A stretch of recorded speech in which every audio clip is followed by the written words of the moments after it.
Good evening. It gives me immense pleasure in inviting you for this round of Reading Hub. Today, we are going to discuss a fascinating book on the challenges faced by the people of Assam in the wake of CIA and the Nrc. This is a book written by a journalist, Abhishek Saha. Abhishek Saha was working with the Indian Express. Now he is in Oxford doing his research there, and we are happy to have Abhishek with us. The structure of this evening is simple. We'll have Abhishek making a short presentation about his book, and then there will be a small interactive session with Abhishek. Then we'll open the floor for question and answer. Thank you very much. And now may I invite Abhishek to start with this presentation. Over to you, Abhishek. Thank you so much for this opportunity, and it's a pleasure to be talking about No Lands people here. So I'll share my presentation and we can begin with the talk. Is the slideshow visible? Yes, very clearly. Yeah. This is my book is No Lands People, the Untold Story of Assam's NRC Crisis. It was published last year by HarperCollins in India. And this is essentially the book documents what happens to people belonging to certain migrant origin communities in Assam when they are asked to prove their citizenship through extremely complex bureaucratic process, which is the preparation of the National Register of Citizens. And as we go ahead, we'll see how the book essentially explores the issue.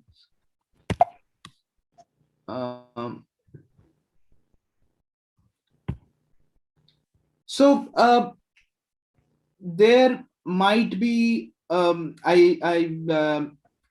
thought that there would be many in the audience who are very well versed with Assam and its unique history, its location, the borders it shares.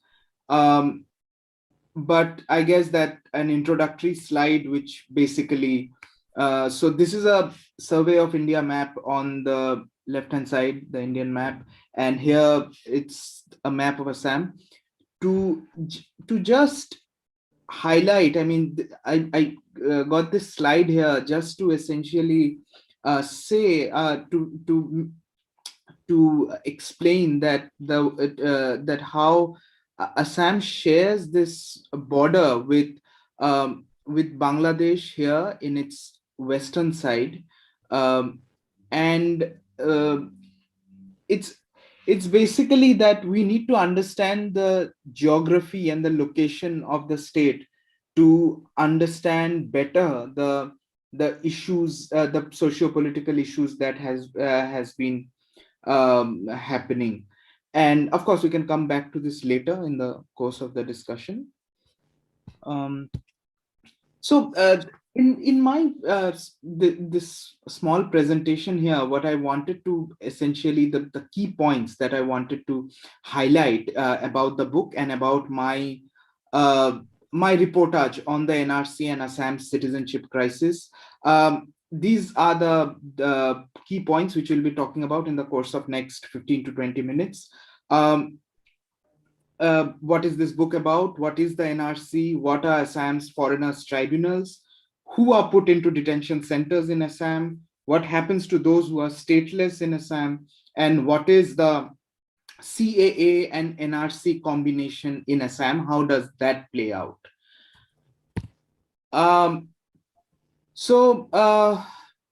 have used some photos in the presentation, which have most of which were taken by me over the course of my reporting, and this is one of them. This is a woman, Bengali Hindu woman in a district called Kachar, in a town called Silchar in Assam, and she is basically showing a relief eligibility certificate um, of her father. And she, when I had met her, she was basically applied for the NRC, for inclusion into the NRC on the basis of this certificate. And she was explaining to me about her application and why there was a problem in her application, because she was rejected in the draft NRC because there was an issue with the NRC system accepting a refugee certificate, because there is no backend. The camp which issued, which had probably issued the certificate, doesn't exist now. So anyway, we'll come back to these questions later. So what is this book about? This is essentially a journalist's account, of course. So I covered the Northeast, based out of Guwahati in Assam for since the middle of 2018 till the middle of 2021. And so around 3 years of my reportage on the NRC and other surrounding issues of citizenship in Assam, that finds its way into the book, that comes together in the larger canvas of the book. And at the same time, this is also a personal account, because the central character with whom the book begins is my paternal grandmother, and she didn't find a place in the NRC. Her citizenship remains in limbo. And so it's also like, if those of you who read the introduction of the book, you'd find that it's basically, I was juggling two roles. On one hand, I was this dispassionate reporter for one of the leading newspapers of the country. And at the same time, what I didn't report for my newspaper, was also this story that there was a citizenship, an instance of citizenship battle, and this NRC issue that was in the family itself. And so this book basically brings together reportage, but is also blends that with my personal story of my family. My grandparents were refugees from what is now Bangladesh in 1949, and how that had essentially, what are the chain of events that led to my paternal grandmother being excluded from the NRC, being one of the 1.9 million people who are excluded from the NRC in 2019. So these two accounts come together. And the other thing that this book wants to do is basically document a history of the NRC, that it's not something which is happening now. The first NRC was it was first an attempt at something like the NRC, which was called the NRC, was made in 1951 by then ICS officer, the census superintendent, called R.B. Bhagavalla. And so if you, one of the chapters in the book is about Bhagavalla's NRC, and how he had made that NRC. It was basically it was based on the census of 1951, and he had copied the names of people whose name came up in the census, and made it into something that's called the NRC. So it's the NRC of 1951. And it's important to know about the NRC of 1951, because that's again connected to the present NRC. I'll speak about that slightly in a bit. And of course, the other aim of the book, as is very evident from the title of the book, is that it wants to document that what the humanitarian crisis is. Because to look at the NRC or the functioning of the foreigners tribunals, or the fact that that people residing in Assam for decades could suddenly find their citizenship to be under suspicion, and then they might be asked to prove their citizenship in a foreigners tribunal, and then they might ended up being declared as foreigners and might end up in a detention center. So this entire saga of humanitarian crisis is what No Land's People is about. Who are No Land's People? That's what we talk about in the book. And of course, the final point, uh, it's also an attempt to understand the politics of the a current strain of majoritarian politics, Hindu majoritarian politics, which has given a lot of attention over the last few years to issues which bind itself with citizenship, like bringing in the CAA, and of course. There was this talk that about a pan-India NRC, that what happened in Assam could be replicated across the country. Of course, that's now stalled, as most of us might know.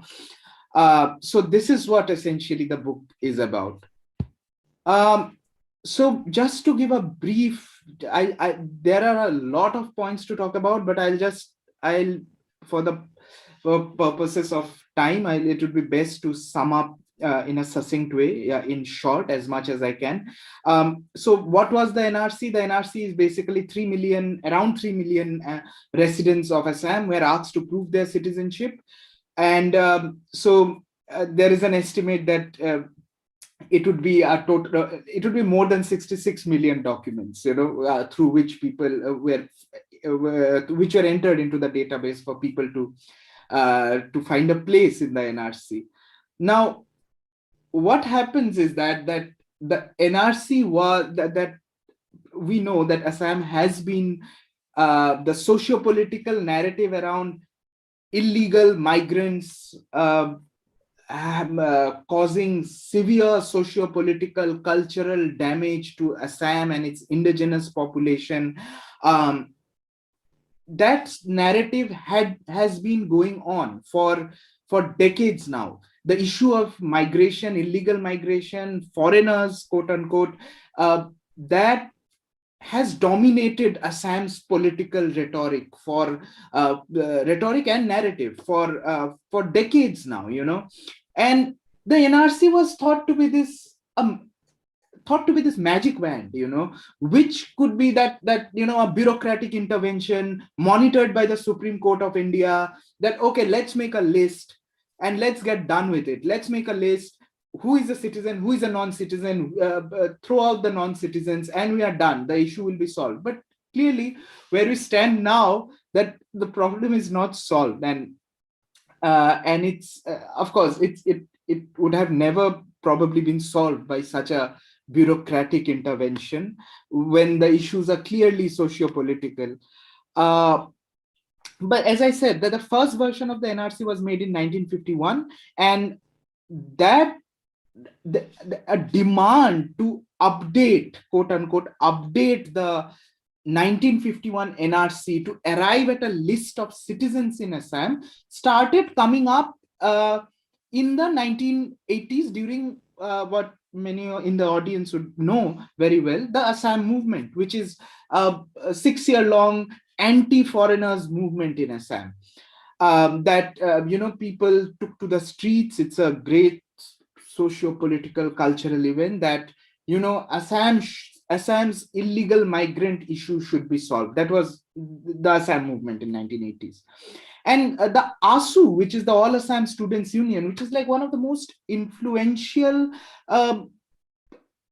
socio-cultural and it's a students' body, but its indirect influence on Assam's politics has been huge. And so the ASU kept on maintaining its pressure on the state government, on the central government, that we need to solve. The Assam Movement was also, the ASU was at the helm of it. The president of the ASU back then became Assam's chief minister after the movement, signing accord with the Rajiv Gandhi government. And so after the accord, after 1985 accord, the ASU kept on its pressure that the foreigners issue should be solved. And one of the options that they always spoke about was updating this NRC and making this NRC updated to have a list of citizens. And finally, things moved politically, things moved, things happened, and if you read the book, you will get a very clear idea of the timeline of how things progressed through the 2000s. And so finally we arrive in 2010, when the Tarun Gogoi government, Congress government in Assam, basically starts a pilot project in 2 districts, a pilot NRC project, that we will do and see how things work out. Is it feasible to do this? But there are protests. There is a chapter in the book on these protests, which is basically, it's titled "Everybody Wants a Correct NRC," and that chapter essentially deals with that why were Muslim organizations protesting against these 2 pilot projects. It was not because they didn't want a NRC, they wanted. So therefore, it's the title of the chapter is "Everyone Wants a Correct NRC," but they pointed out really crucial issues which were very crucial towards arriving at a list. Like, for example, that what about the availability of these 1951 NRC or the 1965-67 voters lists? Where will people get access to these documents to apply? So that kind of discussions, that kind of protests centering on those sentiments, that that there are difficulties. We want an NRC, but there are practical difficulties towards the application and towards the preparation of the NRC in these 2 districts. There is violence in a district called Barpeta in Assam. There is violence, and 4 Muslim youngsters are killed in this violence, and the Tarun Gogoi government calls off the pilot project after the violence. But there was a 2009 petition in the Supreme Court, and by 2003, the Supreme Court basically gives it the final push to the state and the center that let's get this thing going. And now I'll read a para from the book, which is very interesting because, people who have followed the one of the former chief justices of the country would find it very interesting. Is that so? I read about this petition. So this 2009 petition was filed by this organization, non-government NGO called APW, Assam Public Works. So, but I read, but for 4 years since its filing, the APW's 2009 petition was listed 6 times without any comprehensive hearing. That changed in 2013, a year crucial for the Assam NRC. Justice Ranjan Gogoi, who went on to become the Chief Justice of India, became a part of the bench hearing NRC-related cases in the Supreme Court.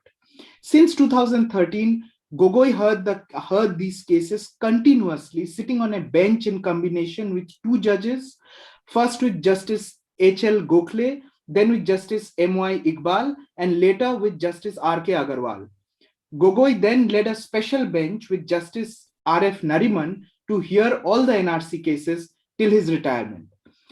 So now there are questions, there are questions asked about this. There are those who have followed legal developments in the media. They might, if there are lawyers in the audience, they might know of this, of course, that Gogoi, now a Rajya Sabha member, of course, is an Assamese. And there was a Harsh Mandar petition in the Supreme Court, which actually asked that should Justice Gogoi recuse himself from the case, but that didn't happen. Anyway, there's a chapter on that, on the legal questions which remain, the legal questions which we can deal with, which provide ample space for debate, questions, and so anyway, moving on. So when we talk about the NRC, there are a few salient points which I thought that the audience would benefit from. Is that the NRC, and so when the Assam Accord was signed, it introduced a special section for Indian citizenship in Assam in India's Citizenship Act, And that led the way for a certain lineage-based citizenship idea in Assam that, and this lineage-based concept is used both in determining cases at the foreigners tribunals as well as in the NRC. So, and this concept says that for a person to be an Indian in Assam, he or she has to prove that their ancestor were in Assam, were resident in Assam prior to the date of 24th March 1971. And this date of 24th March 1971 is connected to Bangladesh's history. The war in Bangladesh, essentially, the Pakistan and West Pakistani army's onslaught on this side, in 71, the war had began, the Operation Searchlight, those who might be interested. So that's the date, that's another chapter to look at. So essentially what the NRC asked is that you have to prove your ancestry, that your father or your grandfather or you yourself, for an older person, were in Assam prior to 24th March 1971. So for example, I am in the NRC and it's proved through my grandfather, my father, and me. So that line that I guess that it was my grandfather's 9 documents dating back to 1966 or 60s. Yeah. And so as you can see in the PowerPoint, there are, if you go to the NRC Assam's website, you'll find a list of documents. So what documents will be applicable to show ancestry and then draw lineage? So for someone like me, for example, I would have to show that, yes, my grandfather was a resident prior to March 24, 1971. My father is his son, and I am my father's son. So there will be 2 sets of documents. Through one, you are your ancestry is proven, and then your linkage, your lineage is proven. So yeah, we can. And the other point is that when the process began in 2013, when there was this IAS officer called Pratik Hajela, who basically helmed the process. He was later transferred out of Assam back to his home state, Madhya Pradesh, because he ran into a it was supposed issue of he ran into trouble with the state government. Yeah, that's another whole range of discussion on. There is a chapter in the book called NRC's Much Misunderstood Coordinator. He was the NRC coordinator. So when the process began, prior to the NRC application beginning, I think in 2015, I have to check the exact dates, there was this, what the state did was that they thought that this availability of these old papers was an issue for people. So these papers, some of which the state accessed them and digitized them. So if there is a chapter in the book on this extensive technological process towards digitization of old records and making them accessible. So what you do is you log in, you search the name of the village where your father or your grandfather or grandmother, mother, from whom you want to draw the lineage. You search that person's name in that village, in that district. So these old papers were basically made accessible and searchable. So you could search them digitally.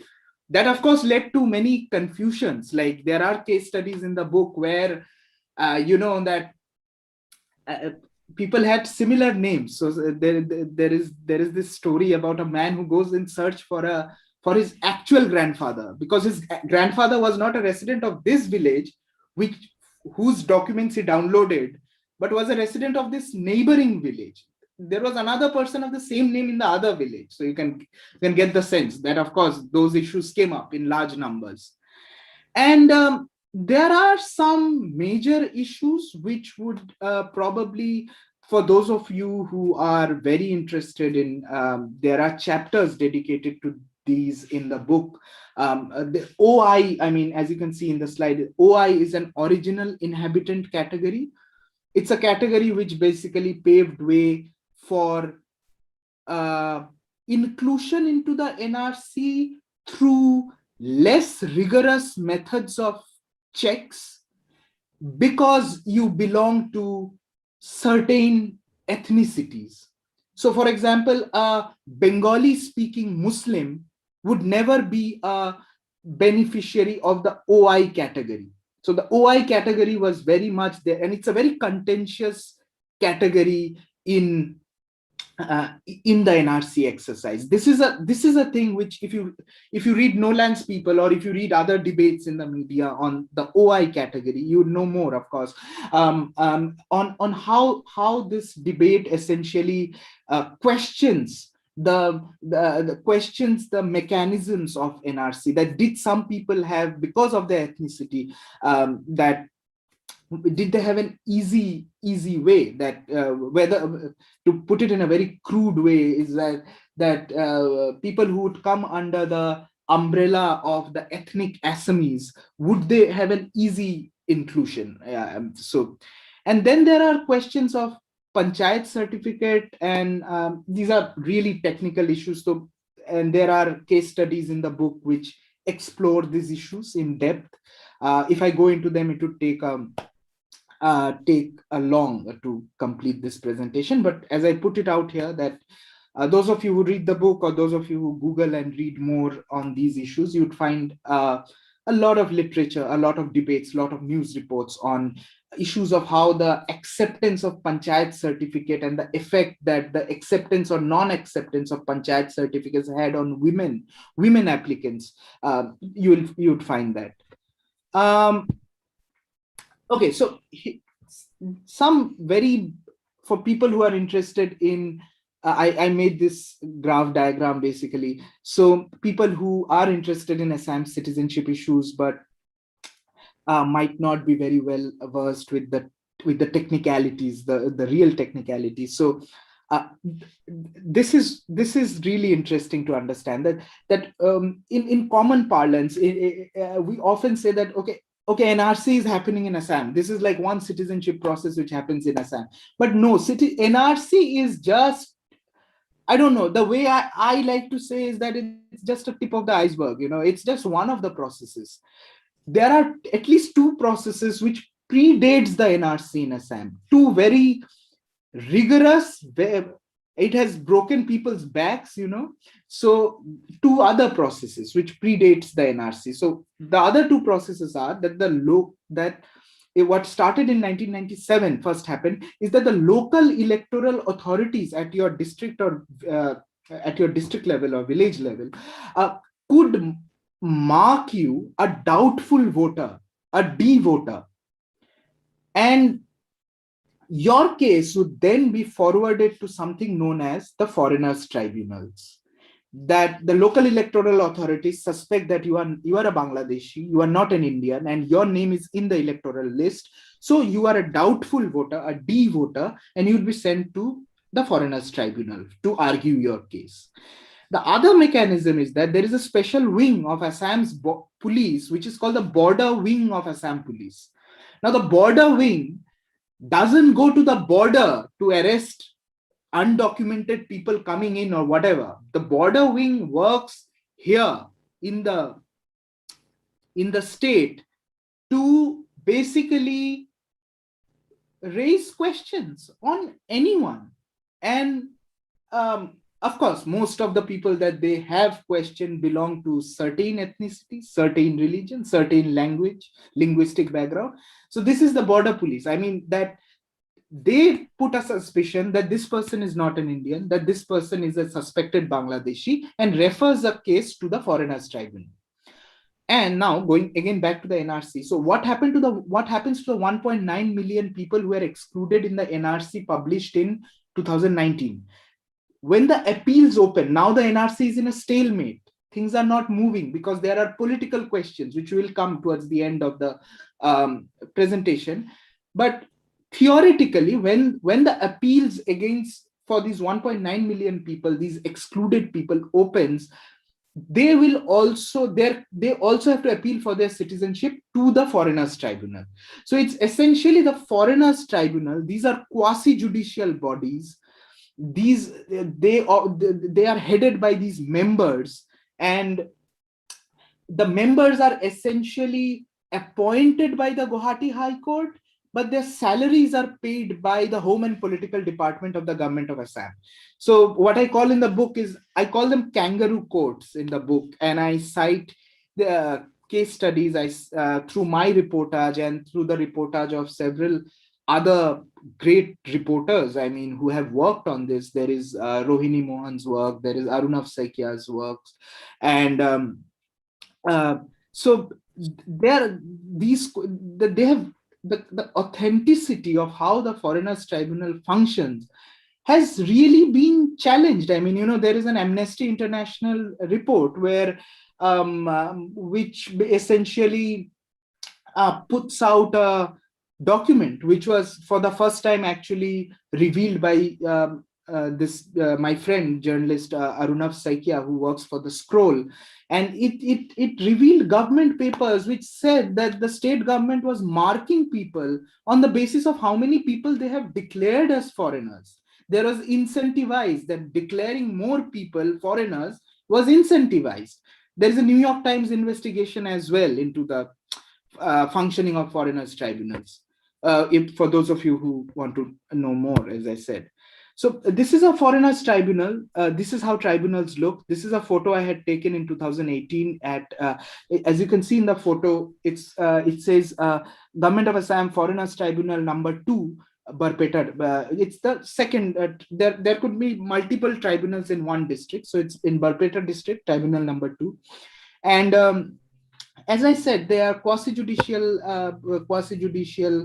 bodies, and they are kind of only in Assam. Yeah, that's an important point. They're only in Assam. They're not in other states of the country. And there are 100 currently in Assam, spread across all districts. And as I said, I called them kangaroo courts in my book. And FT opinions are routinely set aside by the High Court, and they have come under severe criticism. As I said, the High Court orders have also criticized the functioning of FTs, and so has reports, media reports, researchers, research papers, I mean, activist papers, etc. And the last, this is another very major point when we talk about foreigners tribunals. And again, for the paucity of time, it would not be possible to go into it at length. But there's this very interesting thing which happens at foreigners tribunals, and they account for the vast majority of orders that are foreigners tribunals in Assam pass. They are called ex parte orders. So essentially, if a person, for some reason or the other, there are contestations, there could be many reasons, but if for some reason a person who has been sent a notice by a foreigners tribunal that please come and prove your Indian citizenship, if that person is unable to present herself at the tribunal, the tribunal has the power to declare that person as a foreigner in her absence. That's called an ex parte order. And if you read Government of Assam's and central government's data, which are cited in the book, the parliament data, the data presented by the MHA in the Lok Sabha and Rajya Sabha, you'd see that a vast majority of these of the foreigners tribunals orders are actually ex parte orders. So yeah, there's a chapter on this in the book with some reported cases. Yeah. So I have put 2 more photos that I had taken. This is how foreigners tribunals essentially look like. These are housed in normal buildings. I mean, on the left-hand side, sorry, I misspelled Barpeta here. So this is another tribunal at Barpeta. This is a car. The member gets a car also. You could see there is it's marked member foreigners tribunal. On the other hand, right hand side, it's a photo of a foreigners tribunal in Boko, at a place called Boko in Assam. There was the storm the previous night, and the signboard is ripped off, kind of. And so these are some of this is the latest government data that's out there. MHA replied to Rajya Sabha on 9th February, just a few days back. So this is essentially, you can see that people declared as foreigners as on 31st December is 1,43,000. People declared as Indians, 1,21,000.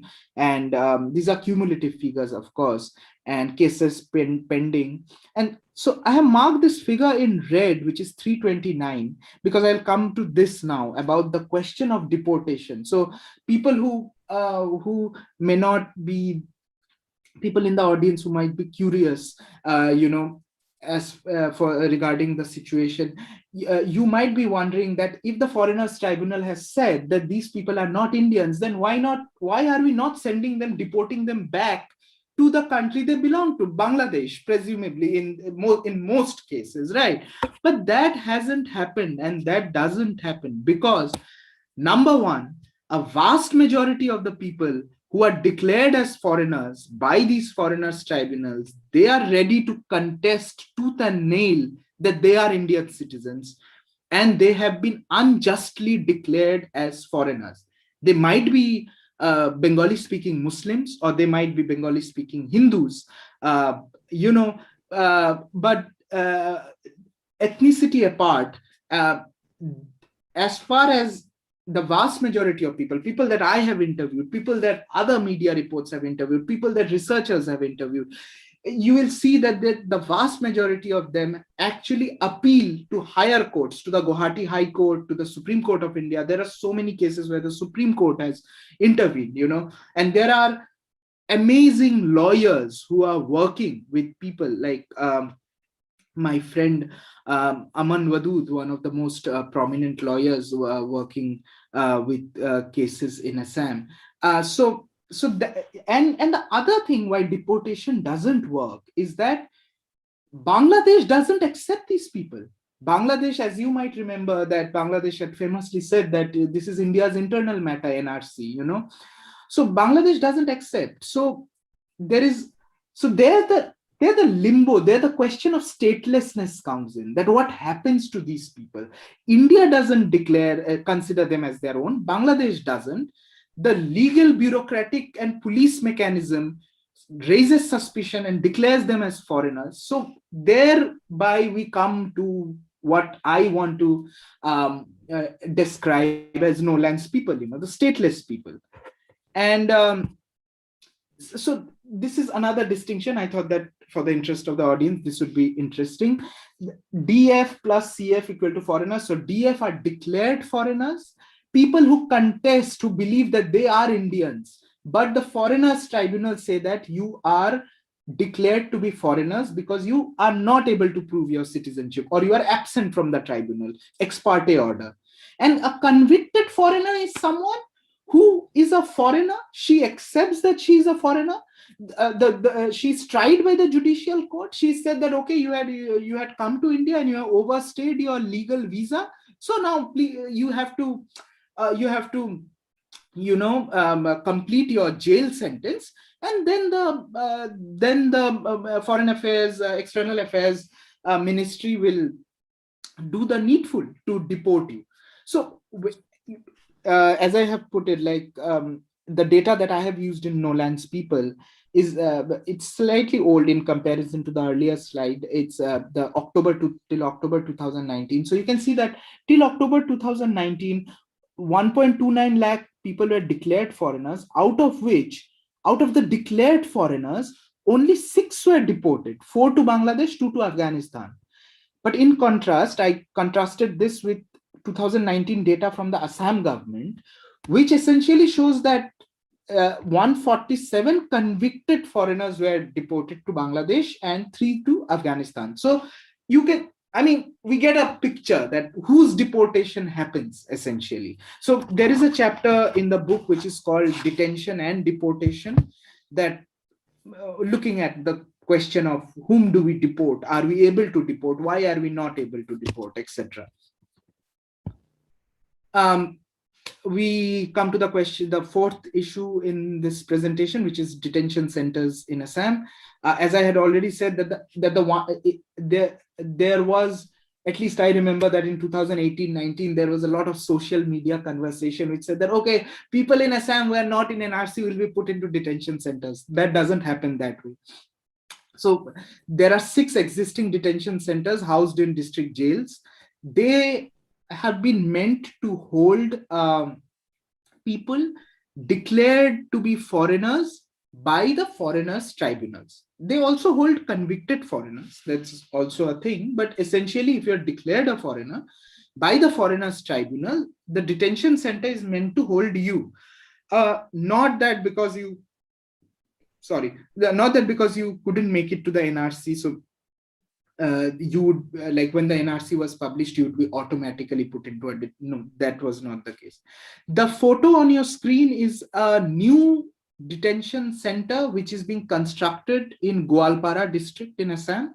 And this is amenity, a carceral facility, which is, so as I said, that the earlier 6 detention centers are housed in district jails, but this is an independent construction meant solely to hold foreigners, quote unquote foreigners. And again, those who are interested in Nolan's people, you will find in other writings, other media reports, you would find that there was this famous petition by Harsh Mandar on the plight of detention centers that was there was this report written by him which was eye-opening, because activists in general were not, activists or journalists were not allowed into the 6 detention centers, but Mandar was with the Minorities Commission then, and he was given an access to so there is this report which is very which is a tragic read, a sad read essentially. And then there is also a petition by Mandar to the Supreme Court, which essentially challenged the idea of indefinite, non-bailable jail terms. I mean, detention, not jail terms, but detention for those who were declared foreigners by the foreigners tribunals. So his petition essentially led to certain conditions that people who have completed 3 years, they are stateless, please. So they are stateless, but the the court said that we can release them on a conditional bail once they have completed 3 years. There are certain conditions, biometric submissions, etc. But once they have completed 3 years, they could be released on conditional bail. And that has actually led to the number of people in detention centers in Assam. You know that Assam got a lot of international media attention, lot of attention, negative attention for these detention centers. But after Mandar's petition, and there was another petition during COVID when we were talking about congestion in jails, that petition also led to a decision that in Mandar's petition, we had come to 3 years, but with the COVID petition, we came to 2 years. So now someone, a declared foreigner, can be released on conditional bail from a jail after completion 2 years. That person will still be stateless. He doesn't have Indian citizenship, but he will not be in a carceral facility. This is one of my news reports. I was one of probably the first journalist to write in detail about this new construction, whose photo I had shown.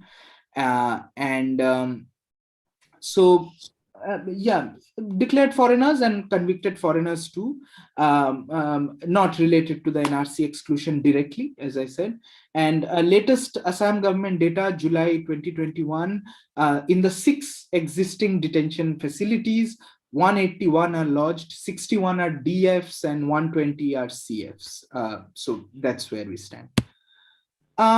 Next, what happens to the stateless in Assam? As I said, they're in limbo. They're stuck between India and Bangladesh. Deportation possibility is bleak for declared foreigners. And, there are many whose cases are pending in High Court, in Supreme Court. The cases are going on.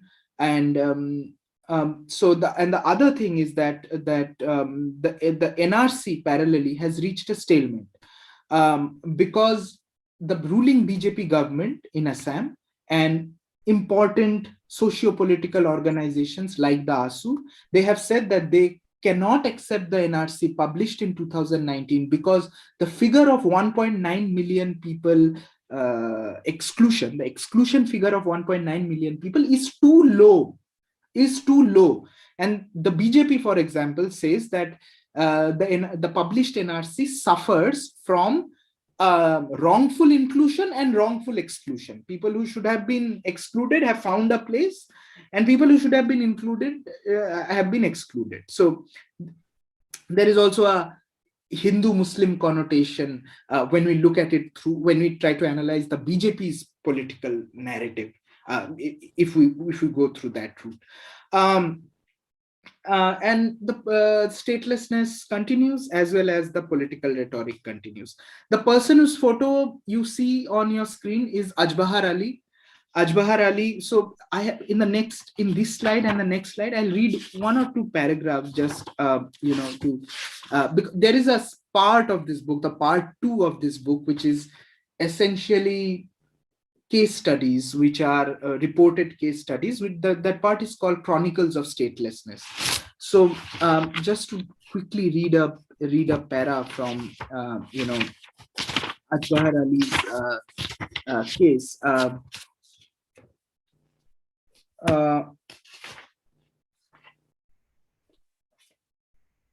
In January 2020, I traveled 200 kilometers from Guwahati to Kheluapara to meet Ajbahar Ali, who was released from the Goalpara Detention Center on conditional bail after 3 years of incarceration. Ali, a man in his 50s, sported a white goatee on his otherwise clean-shaven face and had an Assamese gamusa tied on his head. Though out of prison, he said he did not feel like a free man. He was still a foreigner. Quote, I have to appear at the local police station once a week, he said. His appeal against the FT and the High Court orders were pending at the Supreme Court.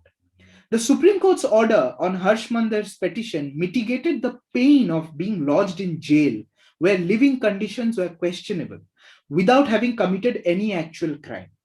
But such a conditional release did not erase what Momiron Nessa, I'll show you Nessa's photo, another such person, did not erase what Momiron Nessa described as the foreigner stamp.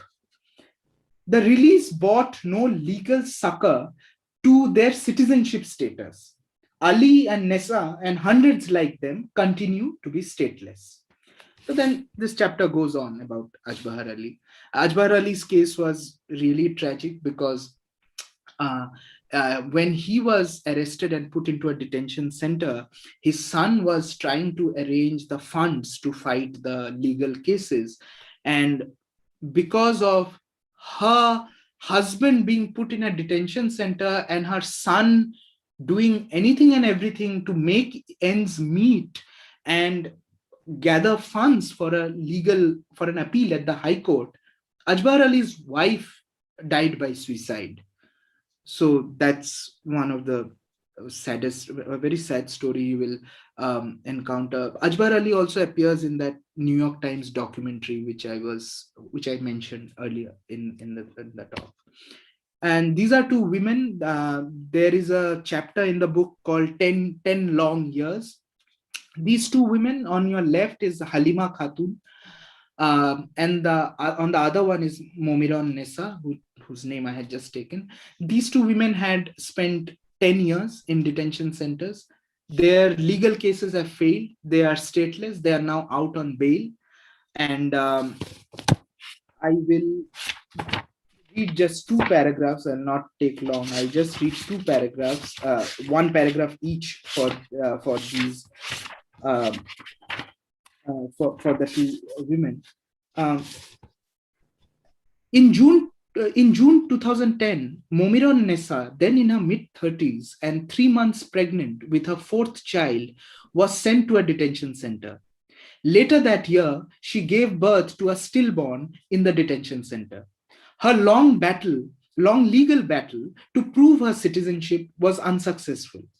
After 9 years and 6 months, she was out on bail, thanks to a Supreme Court order for conditional release of those foreigners, quote unquote, who had spent over 3 years in detention centers. From the detention facility in Kokrajhar, Nessa stepped out into an unrecognizable world she knew little about. Her youngest son, Mizanur, failed to recognize her when she arrived at her father's house at Rangapani in Bongaigaon district. Mizanur was 3 then when his mother was sent to the detention camp and had met her only once in jail. After Nessa cried and hugged Mizanur and told him she was his mother, she asked the relative gathered in the courtyard, "Where is he? Does he not want to meet me?" Her question was met with stoic silence.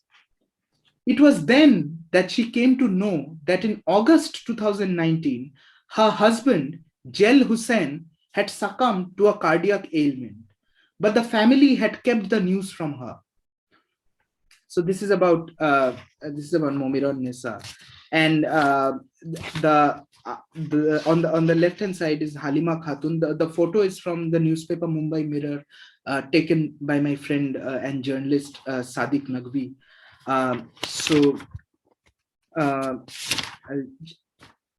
One or two paragraphs about Halima Khatun. Another woman who spent as much time in the detention center in Assam as Nessa was Halima Khatun. There are several parallels in the lives of the two women who got to know each other well as inmates of the Kokrajhar jail. Khatun, a resident of Patia Chapori village in Nagaon district of central Assam, was also declared an illegal foreigner by an ex parte order in February 2008. For 2 years, from March 2009, she was lodged in Nagaon's central jail along with her 2-year-old son, Bulbul, before being shifted to Kokrajhar. She too lost her appeal against the Foreigners Tribunal order in the High Court. Over the years, her 4 children grew up with their father, Isamuddin, a chowkidar in a government school who died of cancer in December 2018. When Bulbul was around 8 years old, he was released from the detention camp into the custody of Isamuddin. Khatun returned home on bail based on the same Supreme Court order that paved the way for Nessa's bail a year after her husband's death. Then the chapter goes on how I had met Khatun's father while she was in jail, and then Khatun's father, Abul Qasim, basically describes to me how he goes. It was a long journey from Nagaon to Kokrajhar, the districts in Assam.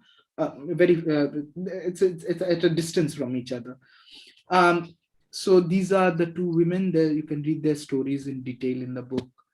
And this is, of course, most of you might one of most famous citizenship cases in Assam. This is the ex-army man Muhammad Sanawla, who was declared a foreigner and put into a detention center. This is a photo when he was taken to the detention center. On the left-hand side is my interview with him after he was released on bail.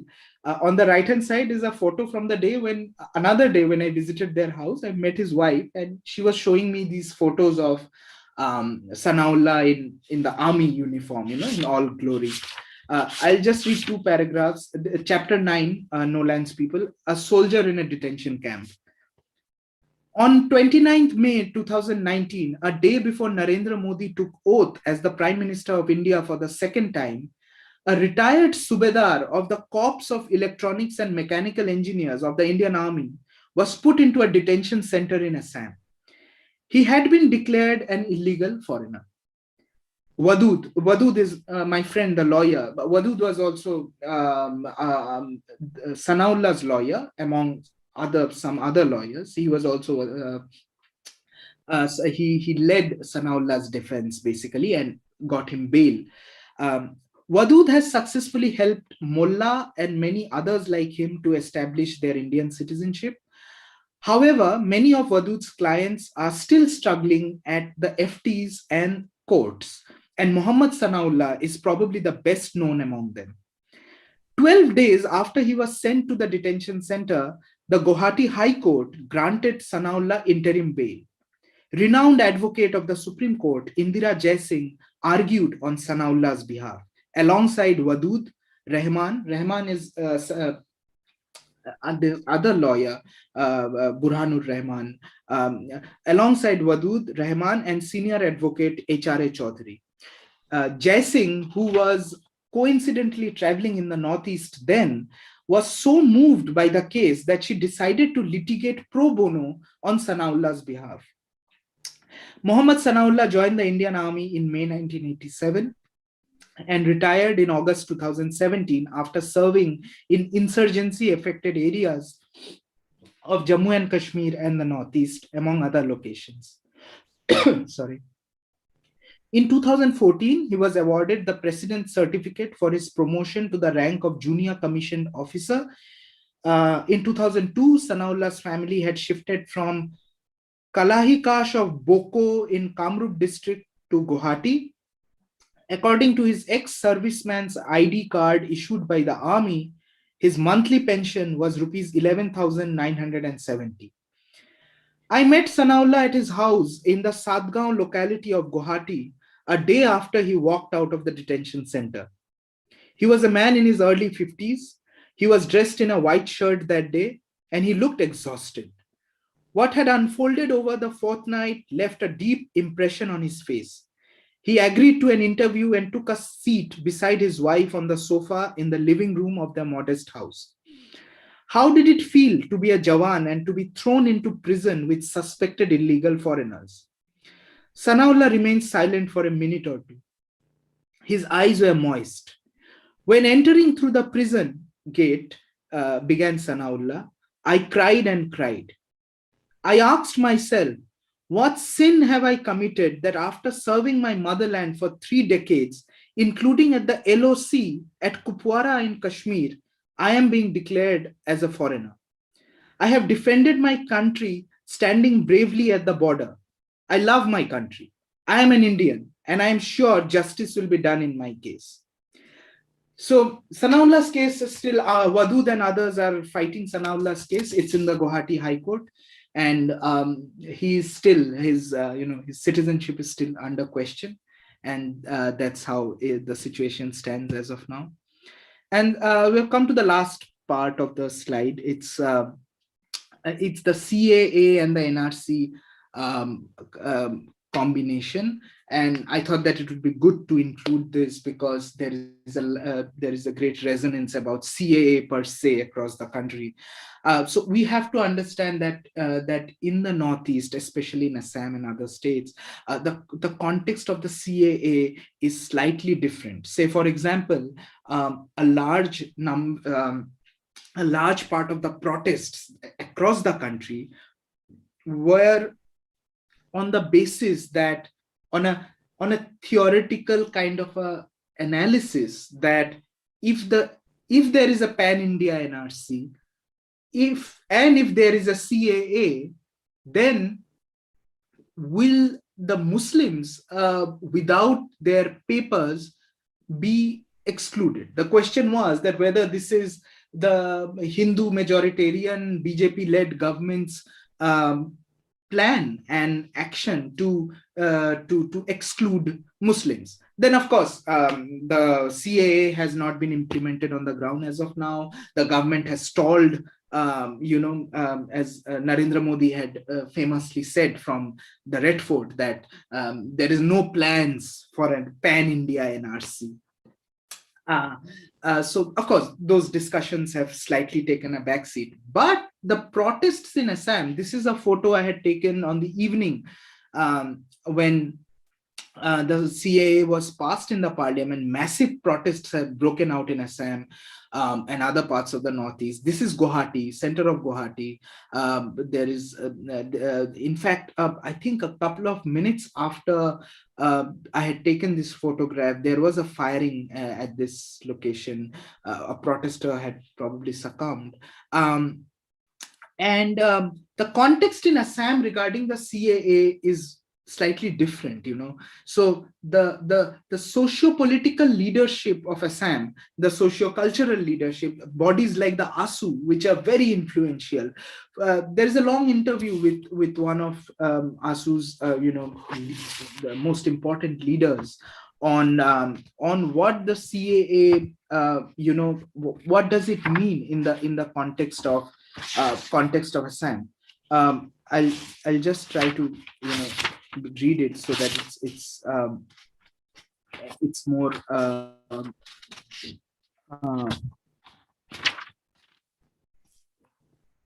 the perspective on this issue of CAA in Assam and the Northeast, ASU advisor Samujjal Bhattacharya told me in an interview, is different from that in rest of India.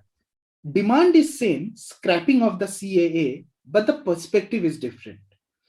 The overriding critique of the CAA in the Indian liberal discourse was that it discriminates against Muslims and violates the constitution by providing citizenship on the basis of religion. The real purpose of an all India NRC coupled with the CAB, wrote Arundhati Roy in an essay, is to threaten, destabilize, and stigmatize the Indian Muslim community, particularly the poorest among them. Now, moving on from, I'm not reading Roy's quote, which I cite here. But what I say here is I stress on Samujjal Bhattacharya's perspective of the ASU, is that, yes, the question of religion is there, Bhattacharya of the ASU said. Citizenship cannot be determined in India on the basis of religion. But here in Assam, the first concern is the threat to the identity, culture, and language of the indigenous people. That's the core issue. It's a question of existence, he added, not a question of religion. We cannot live like second-class citizens in our motherland. We cannot lose our culture, language, and identity. The CAA violates our constitutional provision of right to live.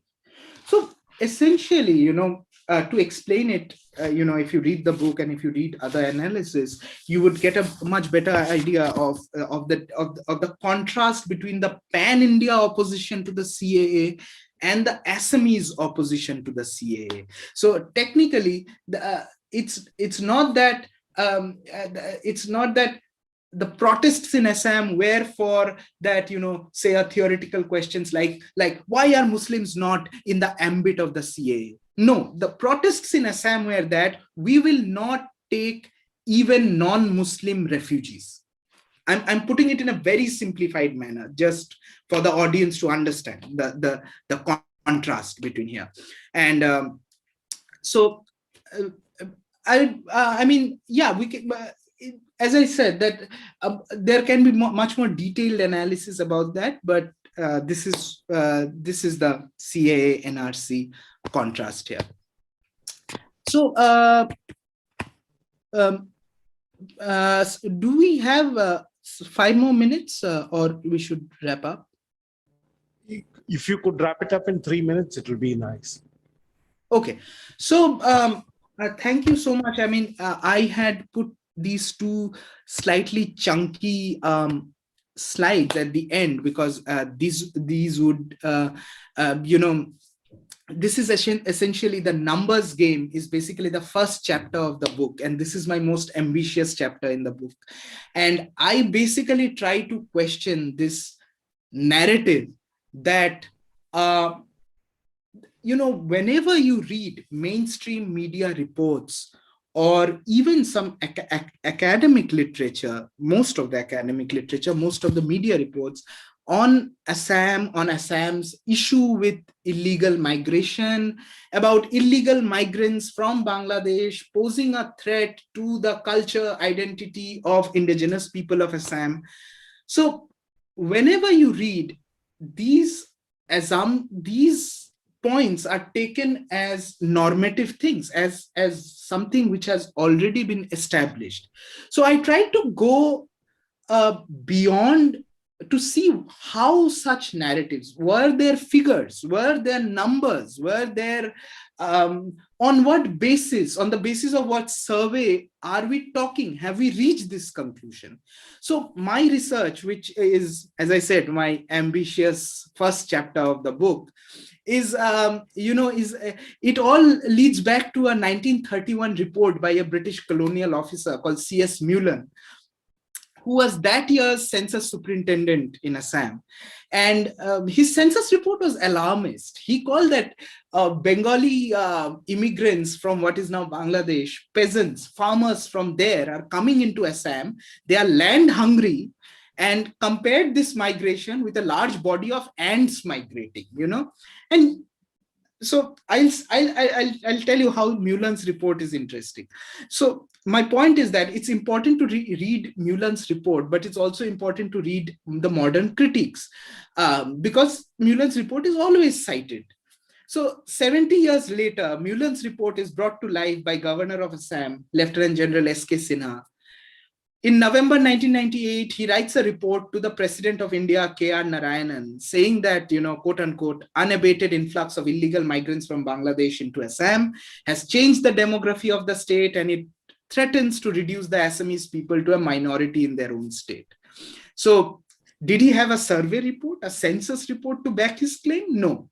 He cited Mulan on depended on, quote unquote, broad estimates and broad explorations. Sinha cited former Assam Chief Minister Hiteshwar Saikia's 1992 figure of 30 lakh Bangladeshis in Assam, but didn't mention in his report.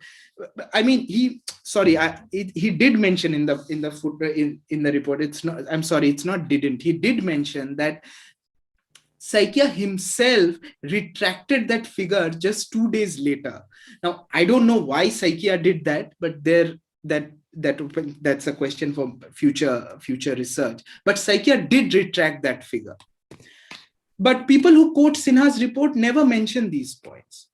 Sinha also cited the former Union Minister Indrajit Gupta's figure of 10 million illegal migrants residing in India. Again, was there a survey? No.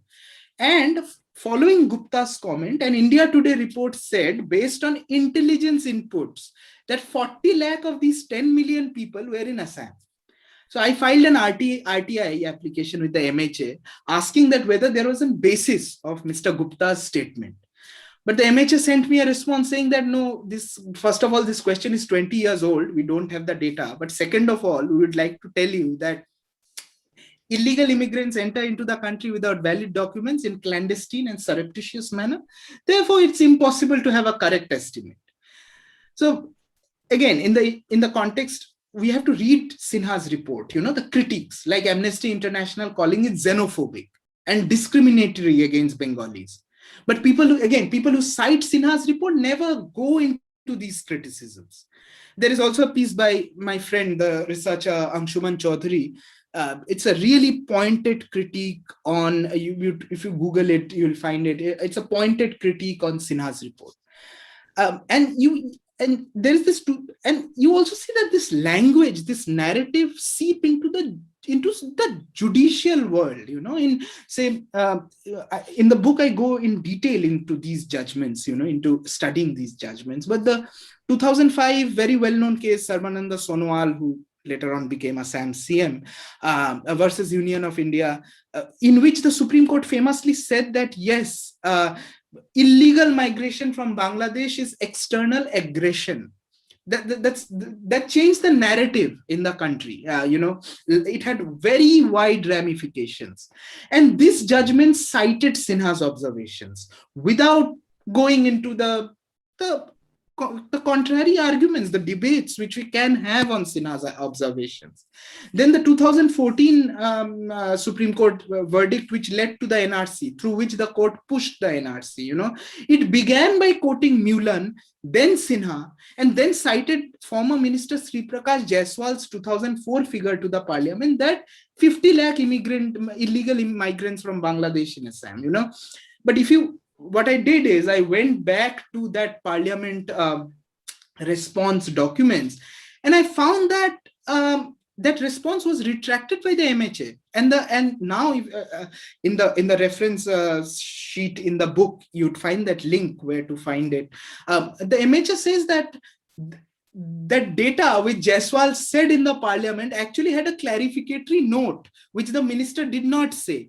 And the clarificatory note said that this number was not based on comprehensive or sample study, but on hearsay, and that too from interested parties, And again, just the last point, I mean, that the court and the media and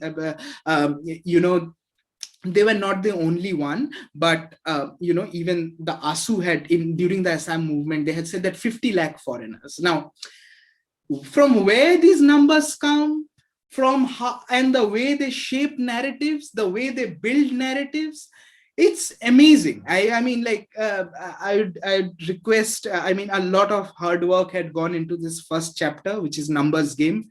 If you can, please do read the first chapter at least. Thank you so much.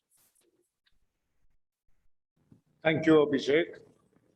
I think we have exceeded our time limit.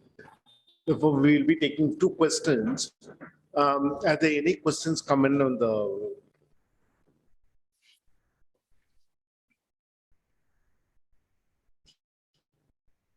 Hello.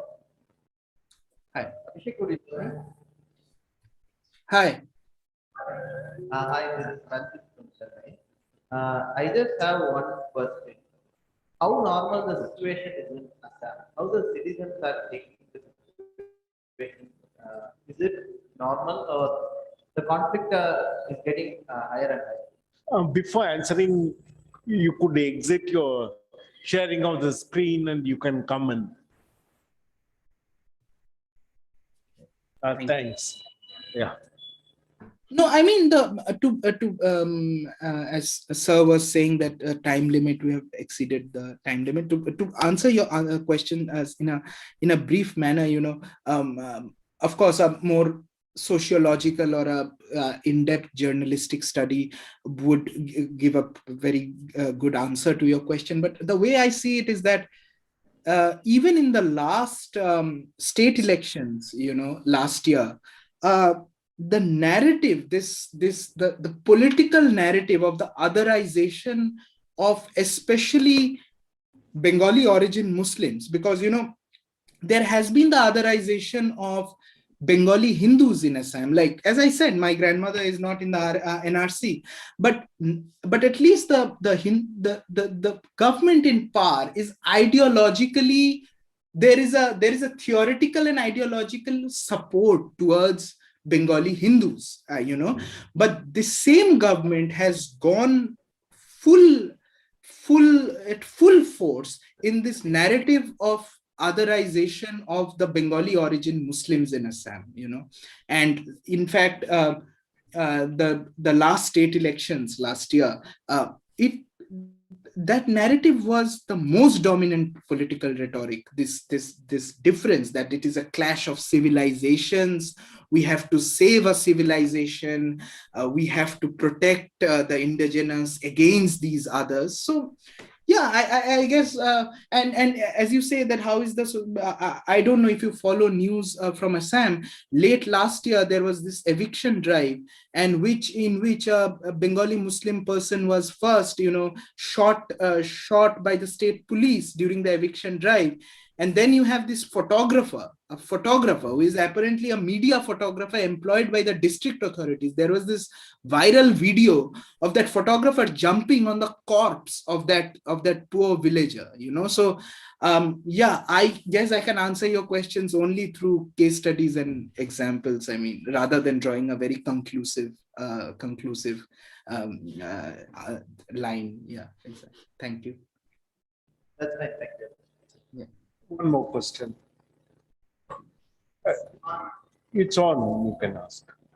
Hello, my name is Anita from Chennai. Thank you for the book. My question is on, you said that it's reached a stalemate, and there's also reports of the cost of the exercise, the fact that in actual numbers they haven't been able to do much in terms of deportation. But was that the end game, or the fact that they factored in the stalemate, they factored in this mess, but in spite of everything, there are significant electoral gains for the party in power. So, what we talk about is a bureaucratic mess or the stalemate is something that they have factored in, and they don't mind it. They don't mind if the muddle stays on, as long as it creates this environment and they're able to have electoral gains. Yeah. I mean, thank you so much for the question. I mean, that's one of the things which is most important to understand, because once the stalemate happened in 2019, when the NRC was published, the BJP went at full force that we will not accept this NRC come what may, because our understanding of foreigners in Assam is very different, and this NRC doesn't serve our purpose. This doesn't work. We are not. So what they did is they petitioned the Supreme Court that they do not accept the NRC published in August 2019, and they want a re-verification. Now, what they mean by re-verification is, again, another chapter of analysis, But the question is that in last year, in the election manifesto, state election manifesto, it was a point that if we come to power, we will re-verify and correct your NRC, because this NRC needs correction. Which, of course, when the BJP is saying that, you understand the political connotations of that statement. So of course they benefit from the stalemate. This promise of solving it has been going on for decades in the state. Poor people have suffered. As you can see in the case studies, lives have been lost, and certain politics keeps on benefiting from this.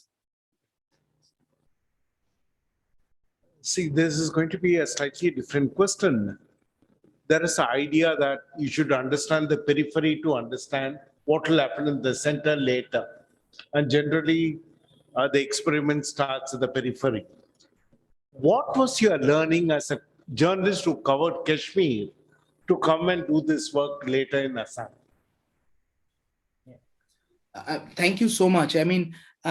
This is one of my favorite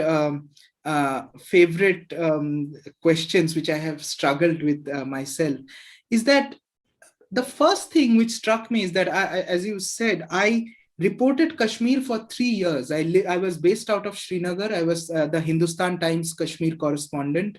What I reported on a daily basis was this massive disenchantment with the idea of India.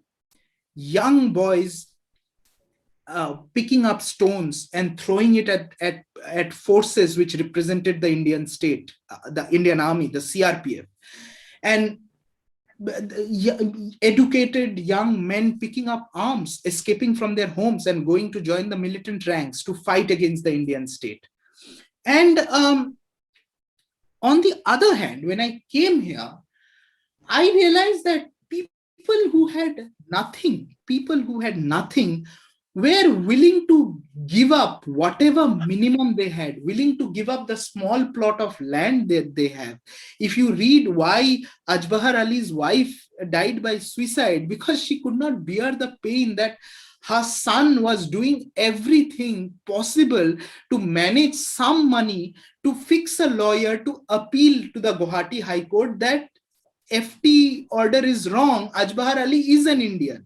So this contrast that I saw at the two peripheries, it left me completely bewildered. That to understand, as you said, to understand how this country functions, it's really, the peripheries have a lot of which would hold a lot of journalistic curiosity, the phenomena that are happening at the peripheries. Is there any question? With one more question, we can wrap it up. I have a question. Yes, please.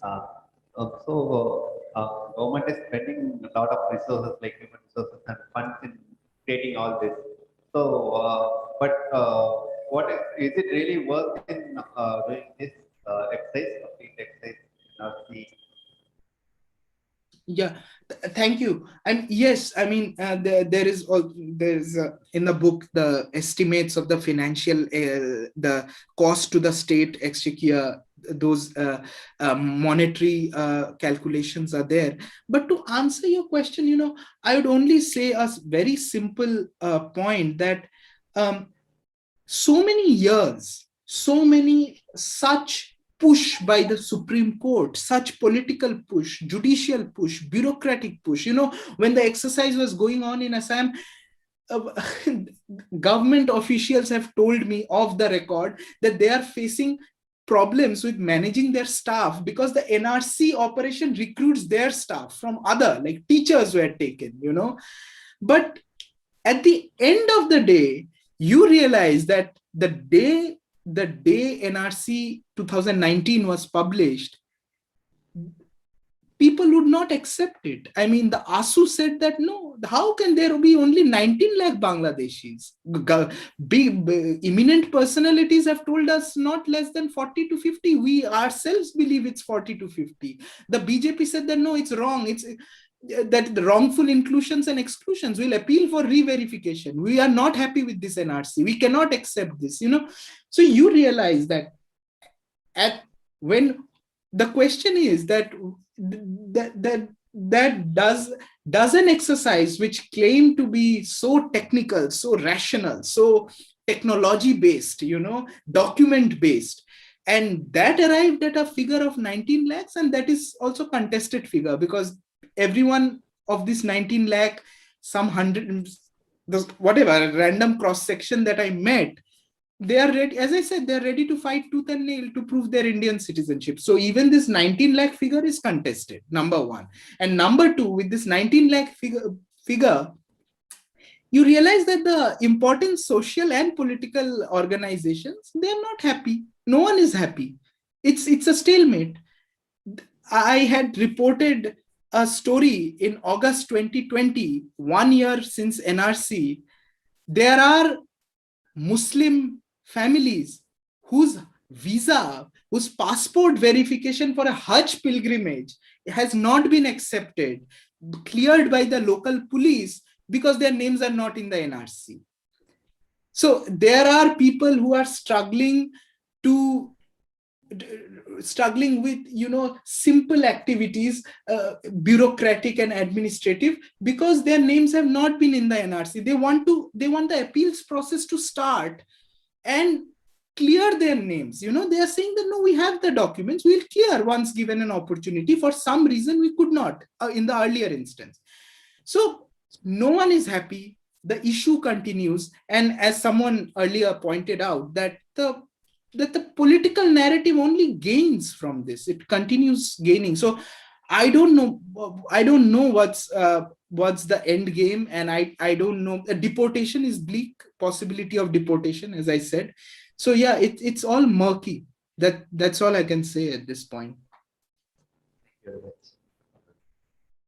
Thank you, Abhishek. It was a very important presentation. It gave people who are outside the 7 northeastern states the complexities of these issues. Thank you for raising the question of who is an Indian and what does it mean to be a citizen. And thank you for finding time.